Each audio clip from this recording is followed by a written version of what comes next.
Jadi metode goal setting yang akan diajarkan pada video kali ini bukan berasal dari best practice, bukan berasal dari retorika, tapi benar-benar berasal dari riset psikologis yang terkontrol dan ilmiah tentunya. Nah, gimana sih cara melakukannya? Kita simak.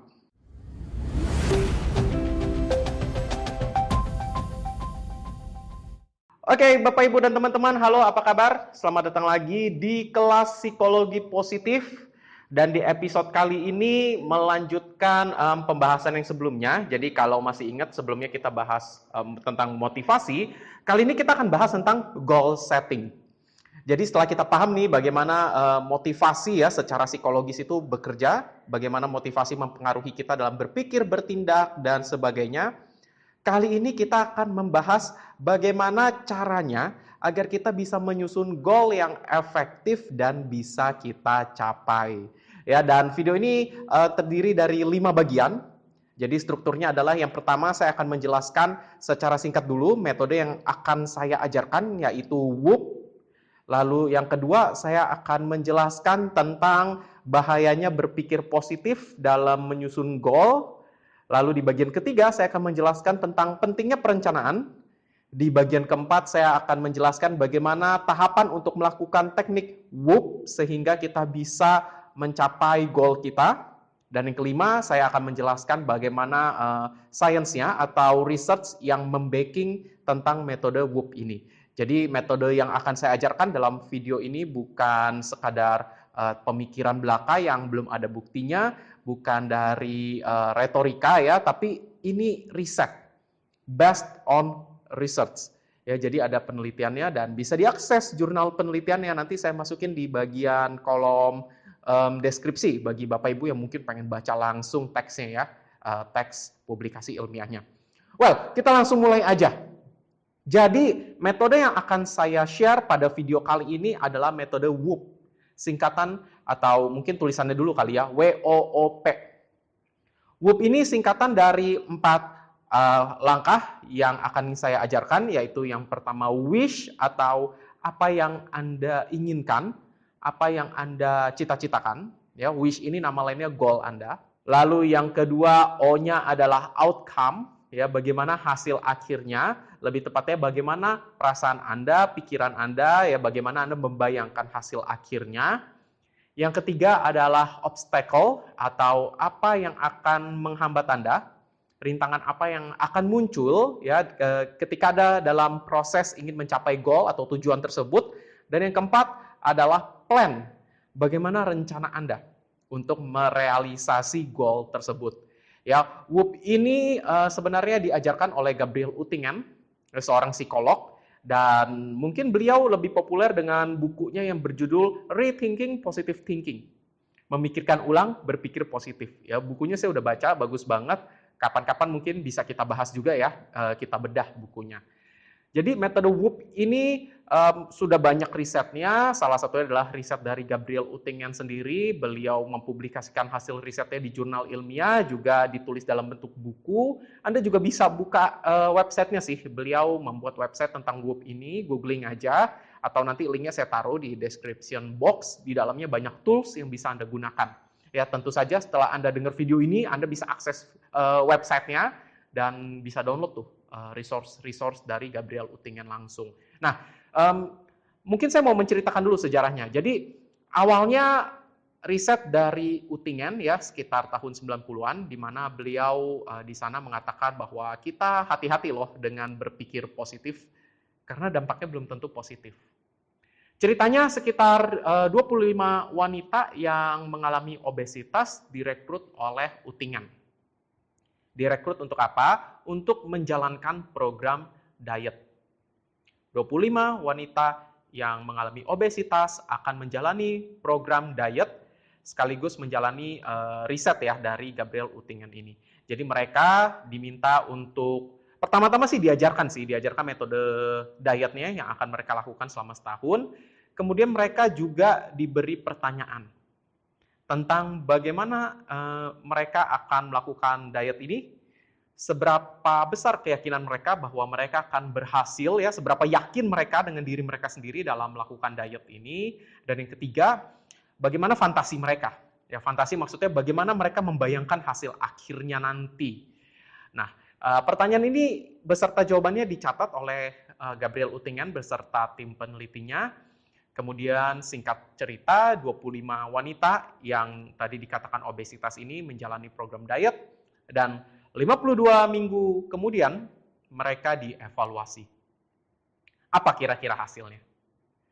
Menariknya gini, Gabriel Uttingen menemukan bahwa mereka yang membayangkan hasil yang lebih positif, jadi membayangkan, wah kalau berhasil nih, badannya jadi bagus banget, bla bla bla, pokoknya mereka membayangkan hasil yang sangat positif, itu ternyata mengalami penurunan berat badan yang lebih sedikit dibandingkan kelompok lain yang berpikirnya tidak sepositif itu. Jadi ada 25 wanita, itu kan ada yang berpikirnya positif, ada yang berpikirnya tidak positif. Wanita-wanita yang berpikir positif, semakin positif pemikiran dia tentang hasil akhir dari program diet ini, ternyata mengalami penurunan berat badan yang lebih sedikit.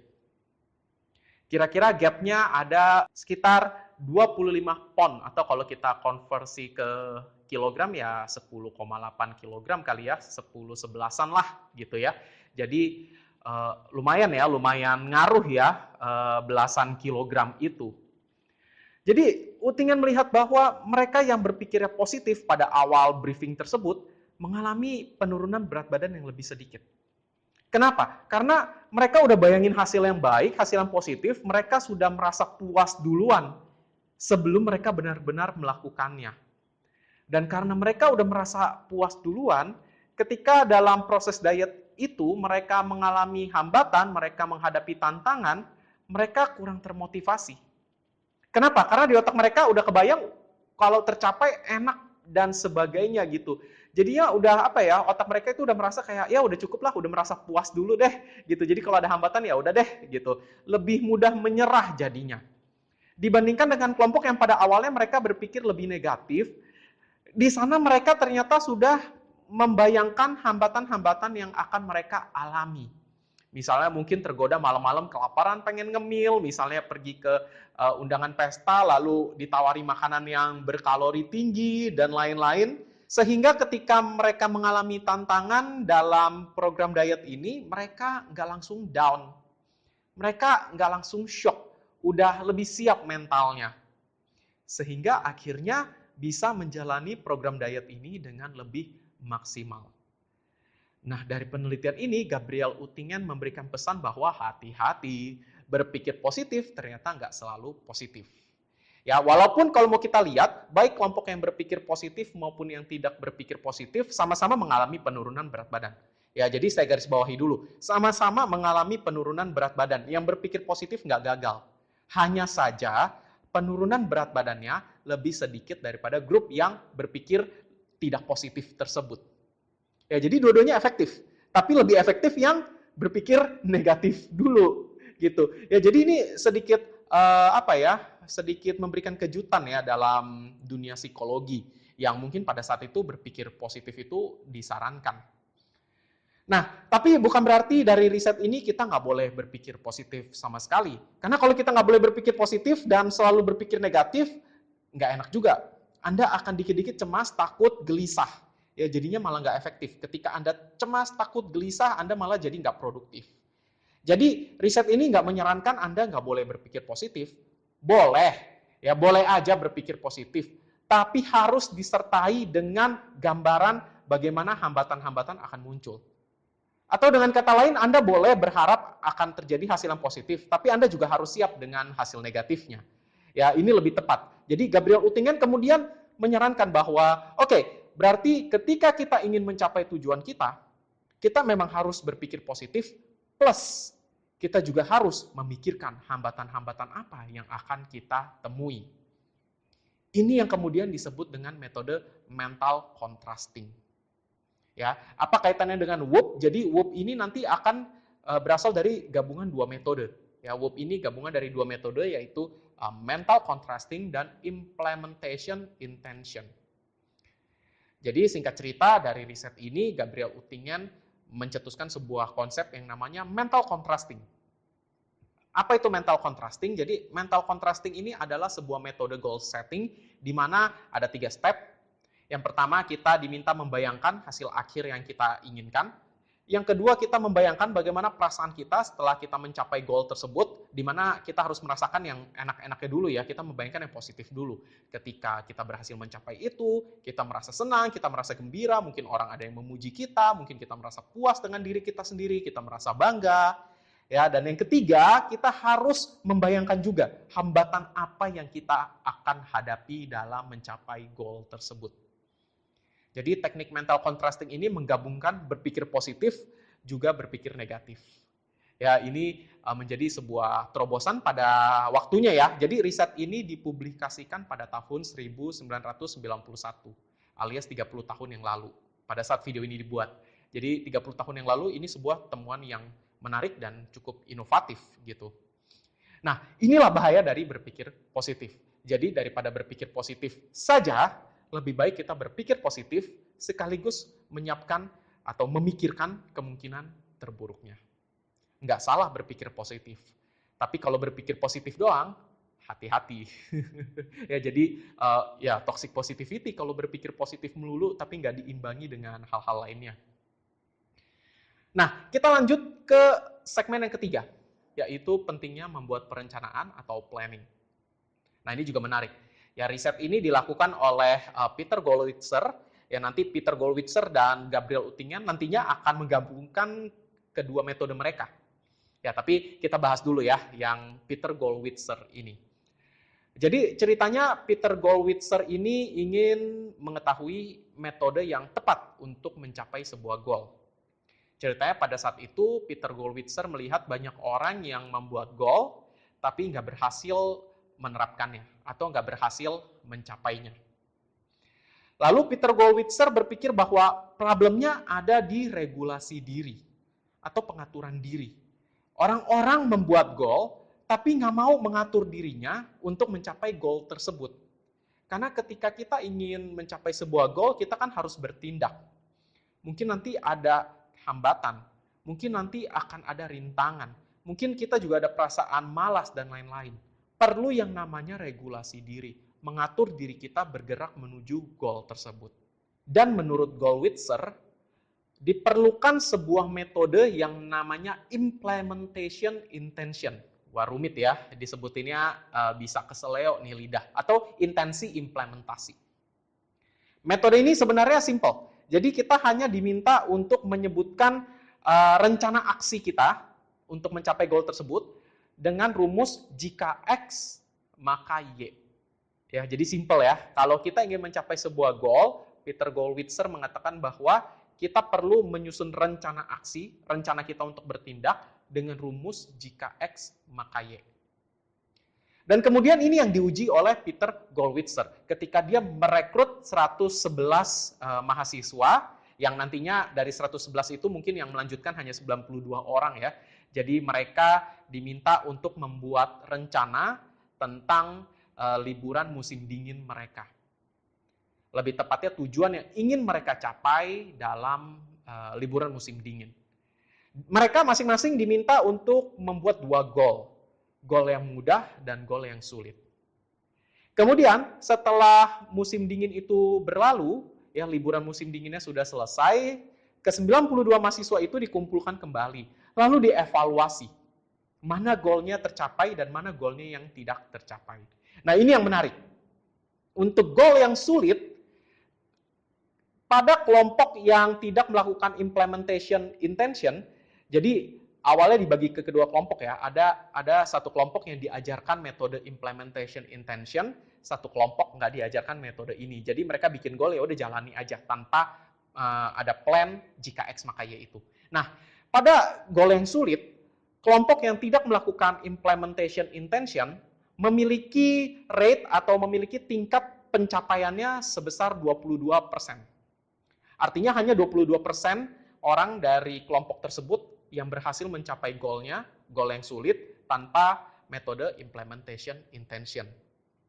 Sedangkan pada kelompok yang melakukan implementation intention, mereka mengalami tingkat pencapaian goal tersebut sebesar 62%.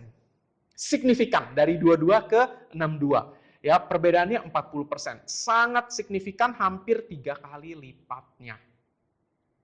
Dengan demikian, Peter Gollwitzer menyimpulkan bahwa metode implementation intention ini efektif banget loh untuk meningkatkan kemungkinan kita mencapai goal, terutama goal yang sulit. Nah, pada goal yang mudah, ternyata tingkat pencapaiannya pada kelompok yang tidak melakukan implementation intention adalah sebesar 78%. Sedangkan pada kelompok yang melakukan implementation intention, tingkat pencapaian mereka adalah 84%. Oke, lebih tinggi ya, walaupun nggak terlalu jauh bedanya, tapi untuk goal yang mudah ternyata tetap efektif gitu, walaupun bedanya nggak sejauh kalau goal yang sulit. Nah, dari sini kita bisa lihat bahwa metode implementation intention ini efektif banget untuk mencapai goal kita, terutama goal yang sulit. Malah efektif banget. Ya, hanya dengan rumus jika X maka Y. Ya, misalnya apa? Jika misalnya Anda ingin rajin baca buku, Anda ingin membaca buku, ya, Anda bisa jika X, X-nya ini bisa tempat, bisa waktu, bisa situasi, maka Y ini perilaku yang Anda harapkan. Ya, jadi jika saya sudah selesai mandi pagi, saya akan membaca buku. Jika waktu sudah menunjukkan pukul 10 malam, saya akan sikat gigi dan mematikan gadget saya, kemudian pergi tidur. Oke? Ya, jadi metode simple banget tapi itu efektif. Mengapa? Karena ini mendorong kita untuk segera bertindak. Ingat, Peter Gollwitzer mengamati bahwa banyak orang yang gagal mencapai goalnya karena mereka nggak bertindak. Dan lebih tepatnya mereka juga nggak tahu gimana caranya untuk bertindak. Sehingga dengan menciptakan rumus jika X maka Y, orang jadi tahu kapan harus bertindak. Mereka jadi bisa segera memulai tindakan mereka dan melanjutkannya. Ya, ini tentang perlunya planning melalui metode ini. Nah, kita sudah belajar nih metode mental contrasting atau pengontrasan mental, ya, dan yang kedua tentang implementation intention. Kedua metode ini kemudian digabungkan oleh kedua penciptanya, Gabriel Oettingen dan Peter Gollwitzer, menjadi awalnya nih namanya adalah mental contrasting with implementation intention. Ya, jadi panjang banget, tapi akhirnya disingkat jadi WOOP, WOOP. Nah, jadi gimana cara melakukannya? Simple, ya. Tadi sudah dikatakan WOOP. Wish, outcome, obstacle, plan. Nah, WOO-nya diambil dari mental contrasting dan P-nya itu diambil dari implementation intention. Nah, kita akan segera praktekin deh ya, biar punya gambaran dan Anda bisa langsung coba habis nonton video ini. So, silakan pause video ini bila perlu, ambil alat tulis ya, atau Anda mau catat di ponsel Anda juga boleh, yang penting dicatat aja step by step-nya lalu nanti dipraktikkan. Anggap saja misalnya kita ingin mencapai goal menjadi rajin baca buku ya, misalnya ingin menghabiskan 1 buah buku deh gitu ya. Jadi wish-nya adalah saya ingin membaca habis buku X. Outcome-nya apa nih? Nah, outcome-nya itu harus Anda bayangkan. Ketika Anda berhasil melakukan itu, bagaimana perasaan Anda? Misalnya, wah rasanya puas bisa selesai baca buku, bisa ceritain ke orang. Wah, orang juga akan antusias. Saya pengetahuannya nambah, misalnya gitu ya, seneng gitu. Nah, itu outcome-nya. Setelah itu obstacle-nya. Apa hambatan Anda untuk mencapai goal tersebut? Silakan di-list. Ya bisa aja, oh ternyata ngantuk kalau baca. Lalu mungkin juga nggak ada waktu untuk baca. Lalu juga mungkin bosen bacanya. Ya, 3 misalnya. Step yang keempat, plan-nya. Apa yang akan Anda lakukan untuk menghadapi ketiga tantangan itu? Pakai rumus jika X maka Y. Oke, jadi step keempat adalah jika X maka Y.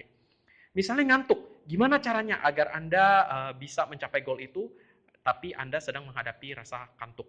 Misalnya, jika saya membaca buku dan saya mulai merasa ngantuk, maka saya akan pergi cuci muka dulu sebelum melanjutkannya. Ya, jadi Anda sudah punya plan untuk menghadapi rintangan yang pertama. Rintangan yang kedua, misalnya nggak punya waktu, maka Anda harus siapin waktu Anda dedikasikan untuk membaca buku. mungkin waktu Anda lebih santai. Misalnya habis mandi sore atau mandi malam ya. Jadi bikinnya gini, jika saya sudah selesai mandi sore, maka saya akan mulai membaca buku. Ya sebanyak 10 halaman atau 20 halaman atau selama 30 menit, ya silakan Anda putuskan sendiri. Lalu misalnya bosan. Jika saya mulai bosan membaca buku, maka saya akan mengambil break sejenak 15 menit. Dan 15 menit kemudian saya lanjut baca lagi. Ya, jadi Anda langsung bikin plan untuk menghadapi rintangan-rintangan tersebut. Ketika Anda membuat perencanaan ini dan Anda menerapkannya, efektif banget. Contoh lain, mau nurunin berat badan deh ya, pakai risetnya Gabriel Utingen. Misalnya Anda ingin mengurangi asupan kalori gitu ya, ngurangin ngemil deh gitu, karena ngemil itu yang biasanya memberi banyak kalori ya. Anda identifikasi nih. Ya, jadi wish-nya adalah mengurangi ngemil sehingga berat badan turun. Lalu O-nya, outcome-nya, Anda bayangkan gimana rasanya ketika Anda berhasil. Oh senang bisa pakai baju lama yang pernah kita beli. Oh senang dipuji orang ya karena berhasil turun berat badan. Dan ada rasa kepuasan hati juga loh, badan lebih enteng loh. Anda bayangkan, itu outcome-nya. Kemudian Anda lanjut ke obstacle atau rintangannya. Apa sih rintangan yang akan menghalangi Anda mencapai goal ini? Ya, sebutin aja. Ya, sebutin yang realistis ya. Jangan sengaja dicari-cari yang aneh-aneh juga disebutin. Cari yang realistis. Misalnya godaannya apa sih? Sore-sore kadang lapar, ya ingin ngemil. Yang kedua juga mungkin dapat tawaran, kadang ditawarin cemilan atau makanan nih sama teman kantor. Wah, ini 2 rintangan yang paling sulit. Kita lanjut ke plan berarti. Ya, ke rintangan. Pakai rumus jika X maka Y. Misalnya jika Anda sore-sore lapar dan ingin ngemil, apa yang harus Anda lakukan? Ya, jika pada sore hari saya mulai lapar dan ingin ngemil, maka saya akan ngemil buah ya, karena buah lebih rendah kalori misalnya. Jika saya sedang bukan waktunya makan, lalu ada teman saya menawarkan cemilan atau makanan, maka saya akan menerimanya dan disimpan untuk makan malam misalnya gitu. Atau menolaknya dengan memberitahu bahwa mohon maaf saya sedang menjalani program diet misalnya. Atau mencicipinya sedikit saja lalu mengatakan terima kasih karena perut masih kenyang. Silakan Anda yang pikirkan sendiri ya, tergantung dengan situasinya. Ada plan ya, ada plan bagaimana cara menghadapi rintangan tersebut. Ya, ini yang disebut dengan WOOP. Anda sebut ingin mencapai goal apa, Anda bayangkan hasilnya, ini membuat Anda termotivasi, Anda sebutkan rintangannya, ini membuat Anda lebih bersiap diri, dan Anda tentukan plan apa yang Anda akan lakukan ketika Anda menghadapi rintangan tersebut. Ini akan meningkatkan kemungkinan Anda untuk berhasil. Apakah metode ini works, efektif? Jawabannya iya. Ya, karena ada risetnya lagi nih. Jadi ceritanya Andrians, Gabriel Utingen, dan Peter Gollwitzer, dan peneliti-peneliti lainnya juga, ini risetnya campuran ya dari orang Jerman dan orang US juga gitu. Mereka melakukan riset. Ceritanya mereka mengumpulkan sekitar 50-an orang, lalu mereka diminta untuk melakukan goal setting ya. Goal settingnya itu tentang mengurangi cemilan. Jadi ini adalah program untuk mengurangi kalori dari cemilan. 50-an orang ini dibagi ke dalam 2 kelompok. Mereka yang melakukan metode WOOP dan mereka yang tidak. Kemudian beberapa minggu kemudian di follow up. Hasilnya gimana? Nah, kelompok yang melakukan WOOP berhasil memangkas 1125 kilokalori setiap minggunya, lebih banyak daripada kelompok yang tidak melakukan WOOP. Ya, jadi efektif, signifikan banget. Kemudian nggak cukup itu, mereka melakukan lagi risetnya kepada 50-an orang juga, kali ini terbagi jadi 3 kelompok. Yang melakukan metode WOOP, yang melakukan mental contrasting saja, dan yang melakukan implementation intention saja. Hasilnya gimana? Jelas, yang melakukan WOOP ternyata memberikan efek yang paling baik, yang lebih efektif, yang lebih berhasil dibandingkan 2 kelompok lainnya. Dan riset ini kemudian menemukan bahwa ternyata mental contrasting dan implementation intention ini kalau digabungin jauh lebih efektif daripada dipraktikkan sendiri-sendiri. Nah, makanya akhirnya digabung ya, jadi metode yang namanya WOOP, W-O-O-P. Ya, dengan rumusan Anda tentukan hasil akhir yang Anda inginkan, Anda bayangkan bagaimana perasaan Anda bila ini berhasil, Anda bayangkan rintangan apa yang akan Anda hadapi, dan Anda buat perencanaan Anda untuk menghadapi rintangan tersebut dengan rumusan jika X maka Y. Oke, mungkin demikian videonya. Semoga bisa bermanfaat ya. Langsung Anda praktekin aja habis video ini selesai. Langsung Anda bikin wish Anda apa, tentu wish yang masuk akal ya, jangan wish yang aneh-aneh juga. Ya, Anda tentukan wish Anda, lalu Anda buat ya pakai metode WOOP. Kalau berhasil, tulis di kolom komentar. Jadi bisa di-sharing ke teman-teman yang nonton video ini, bisa memotivasi mereka yang lain yang mungkin lagi mencari cara bagaimana goal setting yang efektif. Mereka baca sharing dari Anda dan mereka termotivasi. Oke, mau yang nanya-nanya juga boleh di kolom komentar, nanti saya jawab. Dan saya rasa video ini akan sangat bermanfaat bila bisa di-share ke orang-orang. Banyak orang yang butuh metode ini kayaknya ya. Apalagi ini masih awal tahun ya, masih Februari. Mungkin banyak resolusi tahun baru yang masih bisa diselamatkan nih, yang masih bisa direalisasikan nih dengan metode ini. Oke, demikian aja video dari saya. Terima kasih sudah menyimak. Jangan lupa subscribe biar Anda bisa mendapatkan video-video baru, karena di channel ini saya mengajarkan berbagai macam metode dan konsep psikologi yang bisa kita praktikkan sehari-hari. Oke, sampai di sini dulu. Sampai berjumpa di video selanjutnya. Bye-bye.